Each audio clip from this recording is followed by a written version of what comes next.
You're listening to the StoryShout podcast, hosted by Kelsey Jones. We're a weekly podcast dedicated to destigmatizing failure and laughing at our normalcy. Don't forget to subscribe and leave a review on iTunes. Hi, everyone. Welcome to StoryShout. My name is Kelsey Jones. I am your host. And today I am joined by my friend and colleague, Mattie. Sarah, thank you so much for being on. Thanks for having me. I'm excited. Yeah, so Sarah's a content writer, and her husband, Austin, also have a podcast. It's really interesting. It's called Will This Be on the Test? And I've been listening on Spotify, but it's on any platform you can think of. It's going to be on there. So really cool stuff about mostly history, things in history that you don't know about, right? Yeah, pretty much a lot of historical things, but we also get into some science. We get into, my favorite thing to cover is psychology and how we learned about it wrong back in school. And we also get into some things that have some pretty serious modern implications. And we tend to also have a lot of banter. I'm known for being a bit verbose. Yeah. You guys have really good banter for a podcast, so I like it. I'm glad. I mean, we've had 17 years to perfect it, so. That's true. That's true. I do know, I have seen since recording this, people I know a lot better. Sometimes it's a little bit easier, obviously, than someone you haven't had such, a long conversation with. Anyway, let's talk about you. And what do you suck at, Sarah, that we're going to talk about today? More than anything on this earth, I suck at sleeping. Ever since I was born, I have sucked at sleeping. Man, I bet your mom did not like you when you were a baby. No, you know how most babies sleep on and off, if nothing else, for about 20 hours a day? I was awake for 20 hours a day. I wasn't fussy. I wasn't causing any problems. She said that I always kind of just was looking around and taking in the world around me. Like everything fascinated me, which is great. Unless you're, a worried mom and you're worrying why your kid isn't sleeping. And when your kid's not sleeping, you don't sleep. And to make it worse, not only did I not sleep, but when I did, I slept with my eyes wide open. That is so creepy. Like I was still trying to take in the world around me. But of course that made her think that her very still baby was dead.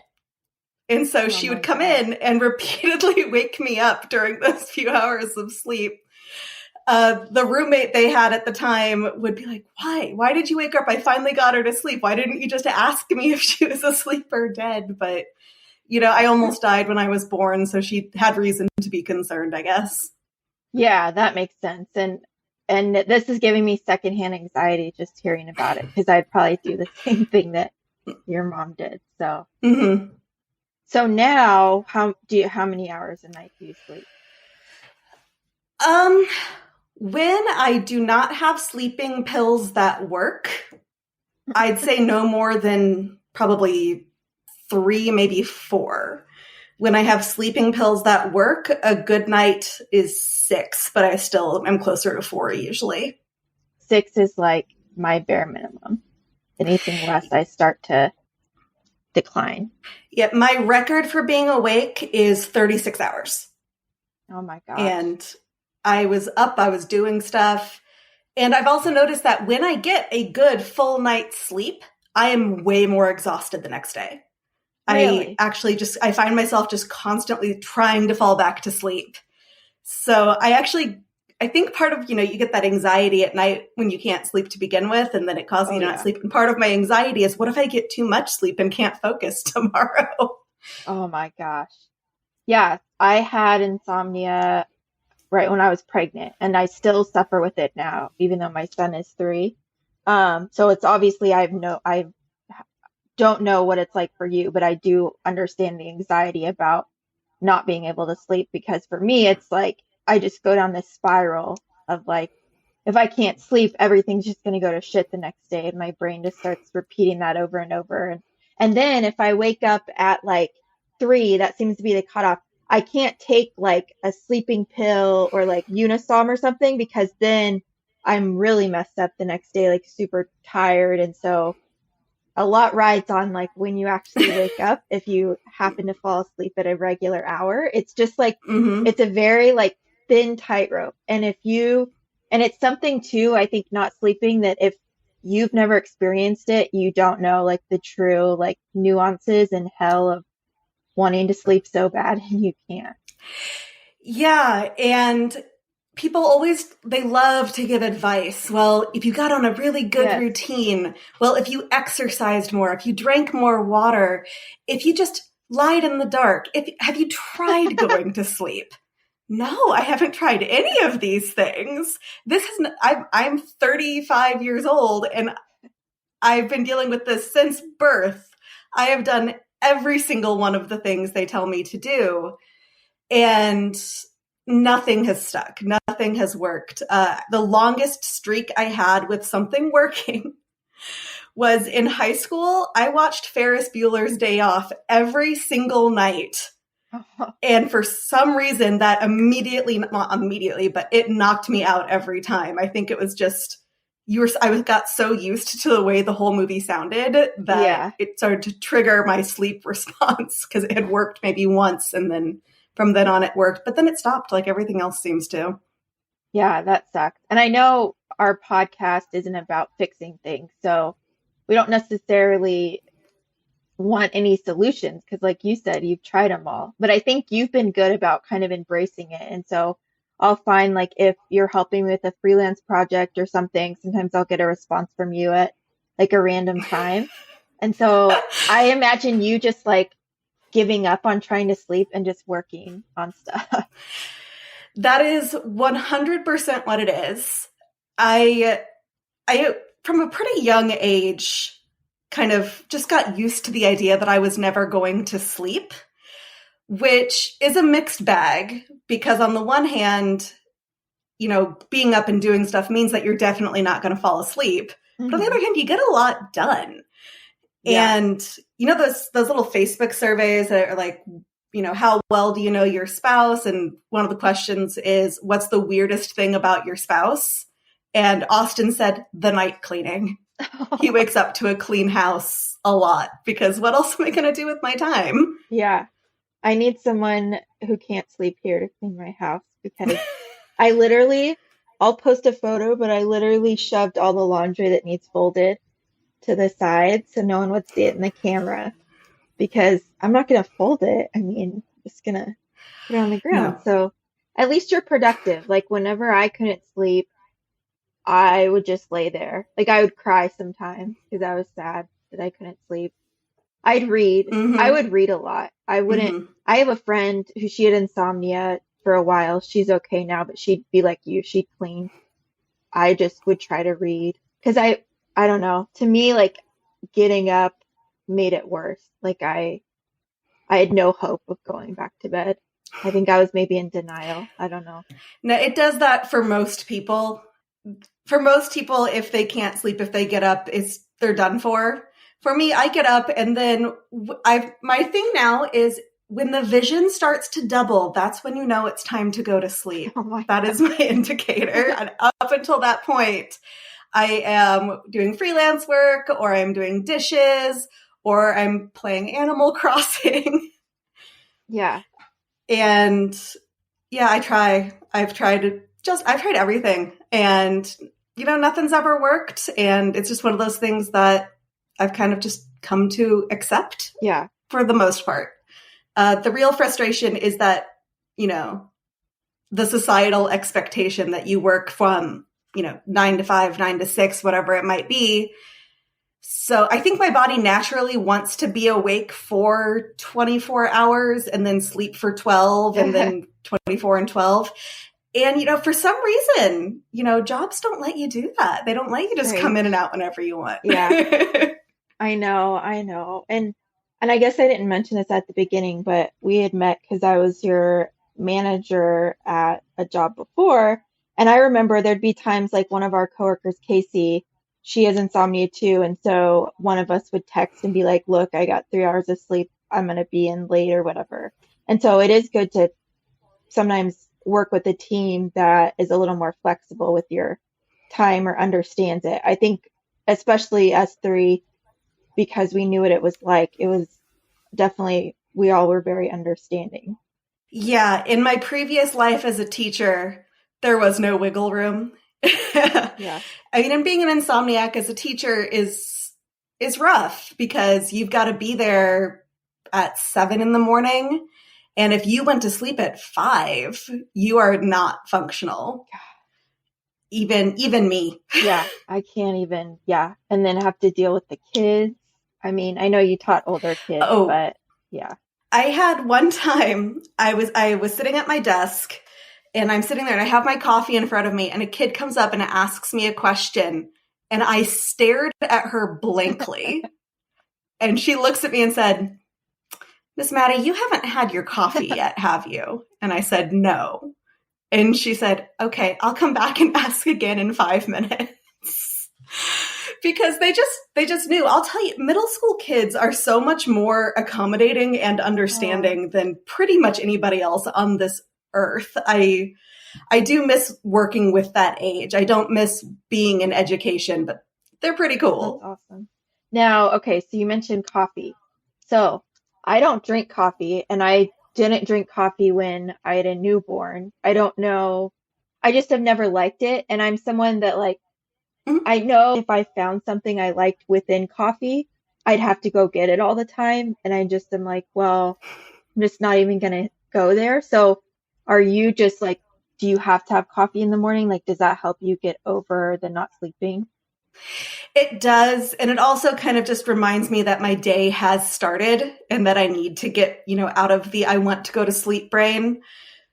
So yeah, coffee. I didn't like coffee for a long time either until I worked as a barista and we had to do all these coffee tastings and learn to understand how coffee worked. I never liked it. And now it's an every morning or else situation. Yeah. And the rough part is though that you don't realize how late in the day it's gotten sometimes. And then you've had caffeine at 5 o'clock at night, which doesn't help. No. When you're an insomniac. I think the caffeine cutoff is like 1. I think I read that the other day, just around lunch. Yeah, something like that. And, if I actually go get coffee in the afternoon, I get decaf. But, I still have half my mug full of coffee and it's currently, 4 o'clock. Yeah. I know a lot of people are just like super reliant on coffee and treat it as a, ritual part of their day. And my husband, he never used to drink coffee, has kind of been into it. And then today I was at Target in the morning and I asked him if he wanted something. And he gave me this like super complicated drink to order. He's like, it has to be cold brew and like all the flavors. And I'm like, what is this coffee lifestyle? Like, I don't even know. And I just repeated the text to the barista because I'm like, I don't want to mess this up. I feel like if you're really tired from not sleeping, your coffee order has to be correct. Yeah, I've gotten to the point where I'm no longer picky as long as it has the caffeine in it, because I'm definitely a little bit of a caffeine addict at this point. I don't drink it later in the day or anything, but it helps in the morning, but I don't use it at night, and I'm still up until 3, 4 most of the time, even if I have a sleeping pill that works kind of okay right now, and I take it at 9:30 every single night. And after you take your sleeping pills, you can't go anywhere. You can't do anything. You can't leave your house. And even taking it at 9:30, I'm still up until 4 a good deal of the time because it just takes that long to kick in. There's just something not right with my brain chemistry. The only sad part about being on this particular sleeping pill that seems to work better than most is, unlike Ambien, it doesn't make me wake up to presents that I bought for myself. Oh yeah, we've talked about Ambien. That shit is wild. Yes, it is. And I mean, I'm lucky I wasn't one who would go try to drive places. I was always aware that I'm on Ambien right now. I need to make good choices. But shopping didn't really seem like a bad choice. Hey, never does. And also researching things that I was suddenly very interested in didn't seem like a bad choice. I bought myself a candle called Fragrant Jewels once, which had a ring in it, and then I burned it overnight, and I was really mad in my Ambien brain that it wasn't done yet. So I went after it with like a pair of scissors to get the ring out. And my husband woke up and thought there was blood all over the room because the candle was red. You know, it doesn't make you make the best decisions. And for a while, there was even a Twitter account dedicated strictly to things that I said while on Ambien. Oh man, I bet there's some crazy stuff. Yeah, I said some stuff. I know the ones that really stick out were me confessing to my husband that I believed that on the inside, I am actually an angry puppy. Okay, I could see that. And I also had another time where I became very concerned about the well-being of capybaras. Oh, those little animals. Yeah, I suddenly, like in the middle of the night, said, Austin, are capybaras I think I woke him up for this. Are capybaras endangered? He's like, what are you talking? I don't know anything about. I'm like, I think they're endangered. We need to save the capybaras. And I think they have hooves. They don't have hooves. They're basically really big guinea pigs. And they're fine. Okay, good. But I did this deep dive into capybaras. And they're the cutest, sweetest things in the world. And I think the most interesting fact about them is that in some countries that don't have a whole lot of fish, they are deemed fish for the purposes of Lent, so that you can use them as fish when you're supposed to eat them. You gotta make do with what you have, I guess. I don't know how they're close to a fish. Yep. Because they live part of their lives in the water. Oh, really? See, I didn't know that. Yeah. It's a kind of a loophole. Basically, anything that's part in and part out of the water, it seems, can be considered fish during Lent. For times, I guess. I don't know. So, if you are on medication or not, do you ever sleepwalk? To my knowledge, no. I have fully woken up in other places before, but I remembered getting there, so I know I wasn't completely asleep. There is one time where I think I might have sleepwalked because I have this vague memory of like walking around the room. But when I woke up, I was exactly where I had started and nothing had changed. So that also might have just been a dream. Oh, that's kind of creepy. Yeah. And I'm glad I don't sleepwalk though, because if you've ever seen a sleepwalker, that's terrifying. They have these big dead eyes. And I was babysitting a kid who the only time in her life she ever sleepwalked was this one time I was babysitting her. And she was having a nightmare on top of it. So she was screaming and crying and heading towards the stairs. Oh, so luckily I knew enough that you can, in fact, wake up a sleepwalker. Good to know. So I managed to gently wake her up and we went downstairs and watched I Love Lucy until she fell back asleep. I think I've told you this, but my cousin used to sleepwalk. But what she would do is curl her hair. So in high school, she'd wake up and she'd have like these huge, like, because she had long hair, like huge beauty pageant curls. But it worked out because in high school, like you want to get all, like I didn't necessarily, but like, you know, girls always want to look all pretty and she was always really into makeup and everything. So like her hair was always so amazing and she wouldn't do it every night. But I mean, of course that's dangerous, but she never burned herself or anything. Or she'd put on some makeup or like completely straighten her hair, which probably took forever. Mm-hmm. So I was kind of jealous because, you know, I always had like crazy curly hair and her hair always looked amazing. I think the most dangerous thing I've done is make quesadillas. For some reason, I would constantly, on Ambien, make myself quesadillas, which, you know, there's grease and all kinds of ingredients. And if I easily could have left the stove on or knocked the whole thing over. I never did. And I have never figured out in my fully waking life how I made those quesadillas, but I do know they were the best quesadillas I have ever eaten. You have some secret ingredient you don't know about. Yeah, I think the ingredient was probably Ambien. Yeah, I mean, Ambien's crazy. I've just heard like nut stories of people driving. And so it's like you said, it's good. You didn't have to deal with that at all. Yeah, I loved being on Ambien, but one thing they don't really tell you is that you can build up a complete resistance to it. And, you know, usually people who build up that resistance, they can take a few months off and go back on. For me, it's been about 2 years now that it still hasn't worked. And I've gone through attempt after attempt since then. And gosh, I found one that was perfect. I went to sleep, it felt like natural sleep, where now it's, and with Ambien, it's losing consciousness. But then my cat got hurt. And so I had to wake myself back up. I had to stay awake until I heard back from the vet, which was at 3 a.m. And fighting through it that one night made it completely stop working. And I have no idea why. But that was the biggest bummer of my life, I think. I had my psychiatrist had prescribed me something that was like an anxiety blocker almost. So like decreases, because I was having like night terrors and stuff. And it decreased like my adrenaline.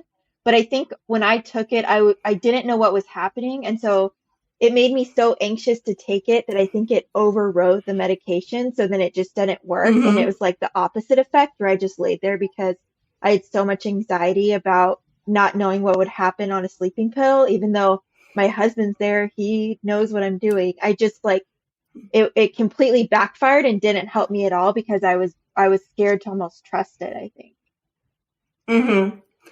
Yeah. And that is part of the challenge with sleeping pills too. Like I have extremely vivid dreams to begin with. And usually they are nightmares. Ever since I was a little kid, they have almost like every night. The first dream I remember having is all of the monsters from Sesame Street showing up at my front door, chasing me around my house, and then my mom throwing them all in the trash can. That is the first dream I ever remember having. And since then, it's been like nothing but nightmares. And with a new sleeping pill, you never know if you're going to get worse nightmares, if they're going to go away. With the one I'm currently on, I almost never dream, which is preferable to the constant nightmares, I guess. But when I do get them now, it's usually much more realistic than the Sesame Street monsters. And we refer to my husband as Dream Austin when this happens, and Dream Austin is a jerk. Yes, why are husbands such jerks in dreams? And then it's so vivid and you wake up and you're like mad that they did something in the dream because it's like, I know you're capable of that. I got to keep an eye out on you. Actually, this morning he woke up, and our new plan that we're trying out for me is he is going to wake me up at 6:30 every morning to try to get me into a better routine. Because believe it or not, at my previous job, I was getting up at 6:30 every morning. I don't know how I managed to start doing it, but I was. Yeah. And that stopped when daylight savings happened. And so he's doing that in an attempt to get me on some kind of schedule. Well, he did that this morning, and I immediately started yelling at him. And he's like, what's going on? I'm like, you yelled at me for being stupid because I wore a hoodie to bed because you were hot. So why am I not hot? And he looks at me and he's like, I have no idea what you're talking about. He's like, did you dream that? And it was the only time I was not aware that I was dreaming something, like when I woke up in the morning. And poor Austin, me just yelling at him for being mad about my hoodie, which of course he was not. My dreams are always super vivid too. Like, almost like other worlds. I mean, it literally feels like I am living in alternate realities, and that's probably a whole other podcast episode. But sometimes I wake up and it's literally like I've been there. I mean, it takes me mentally hours to like get over the emotions I had in that place. And it's always that I'm in a different life.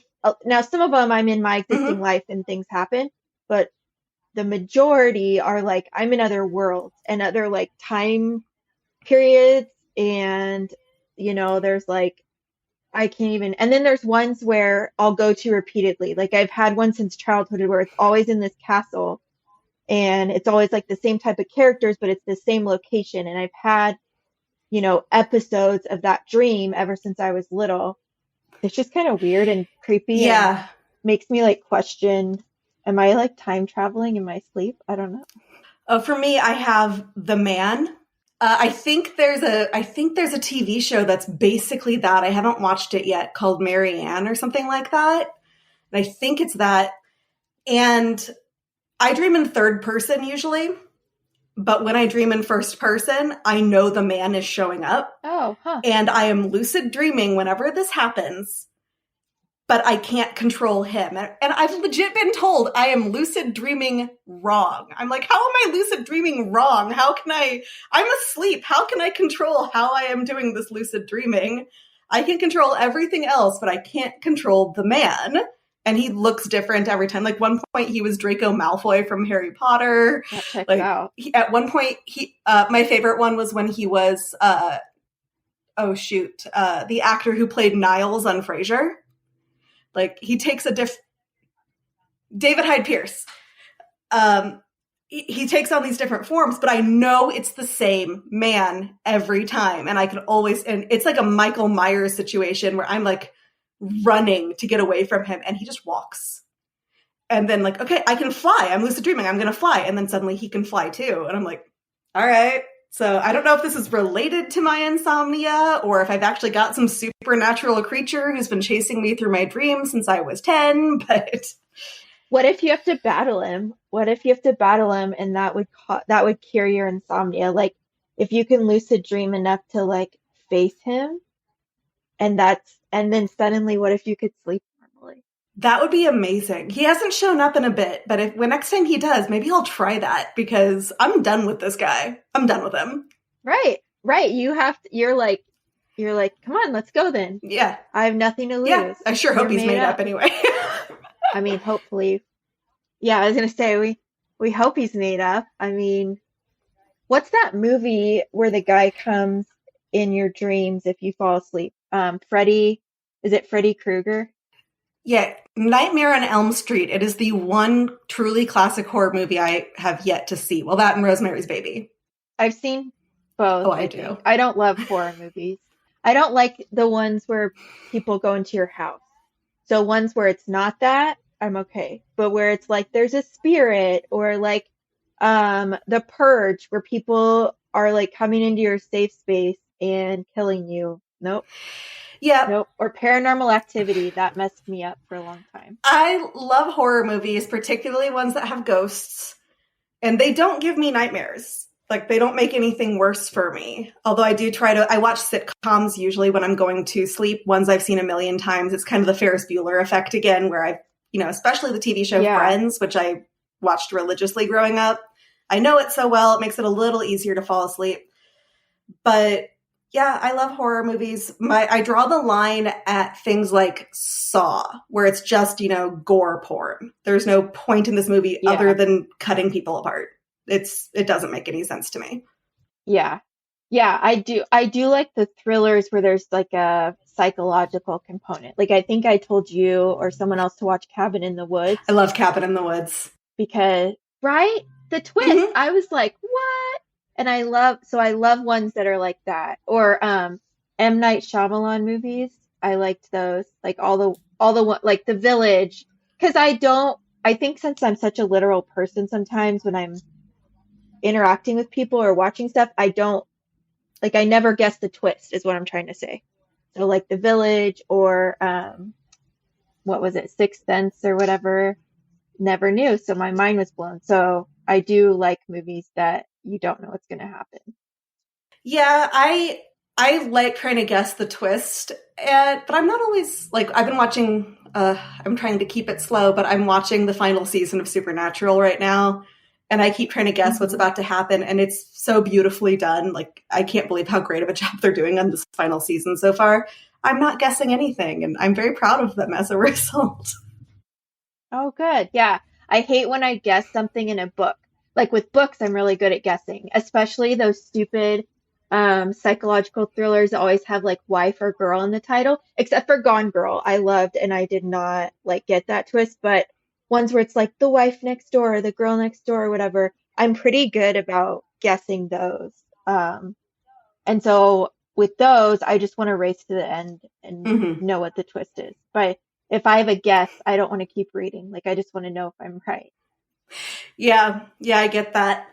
Now, I'm only recently starting to get into mystery novels, but horror novels, all about them. And I can read them right before I go to sleep and have no issues. But like, there doesn't seem to be anyone, like, even I'm a very anxious person. I have pretty bad anxiety. So I've had a lot of doctors assume that's why I don't sleep. And they are telling me things like, stop watching horror movies. I'm like, no, you don't understand. I don't have the racing anxiety thoughts at night. I mostly just get bored. Like I'm sitting there and I'm staring at the ceiling thinking, why am I not asleep? Yeah. The two places I found that I can reliably sleep are those sensory deprivation tanks, which I fully recommend if you haven't tried them. It's just a bizarre experience. I should try that. And MRI machines. I've gotten 2 MRIs and just knocked me right out. I'm like, I need to be put in a tube with a loud clicking noise for a while. Okay, that's what needs to happen. I need to go buy myself an MRI. That's comforting to you as just being trapped in a tube with no sound. Apparently. I mean, I have seen on that, marketplace group on Facebook, sometimes people sell secondhand coffins. Maybe that would work. Oh my God. So I think we're about at our time. One thing I've been asking people is if somebody else was complaining to you about their sleeping, like, I suck at sleeping, not necessarily advice, but what would you tell them?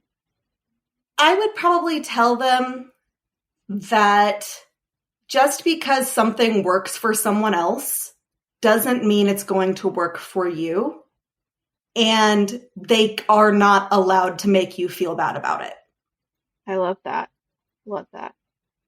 People always want to give advice about everything. So yeah, solicited or otherwise. And I mean, I am a big advice giver and I'm actively working on not doing that in my life anymore. But people think they know everything and then they make you feel bad when you say, I tried that, didn't work for me. And people aren't allowed to make you feel bad for something that is your personal, especially medically related experience, unless, I guess you did something real dumb. Like, oh, I started using spoons to rip my eyes out so I could sleep. Don't do that. Right. Exactly. So if people want to find your podcast, will this be on the test or I hit my desk, or they want to reach out to you on Twitter, whatever, where can they find you? We are on Twitter and Instagram under the handle @onthetestpod, all one word. We are on Facebook at facebook.com/onthetestpod. We have a website, onthetestpod.com. The best way to reach me is via Twitter because my email is nothing but junk and the contact form on my email address sends there, or on my website sends to that email. So Twitter is the best way to reach out to me because I get notifications about that. So yeah, will this be on the test? We're the one, there are a couple podcasts that have since taken on the same name as us. Copycats. Yeah, I know, right? It's just our brilliance. They really, really wanted to be like us. So we are the one that has the statue doing a face palm. So look for that little icon of the statue doing a face palm. Awesome. Well, thank you so much, Sarah. I appreciate it. It was fun talking about not sleeping. It was fun talking about not sleeping. A lot more fun than actually not sleeping. Right. Exactly. And thanks to everyone listening today. Of course, don't forget to like and subscribe on all of our stuff at StoryShout, or leave us a review on iTunes. And until next time.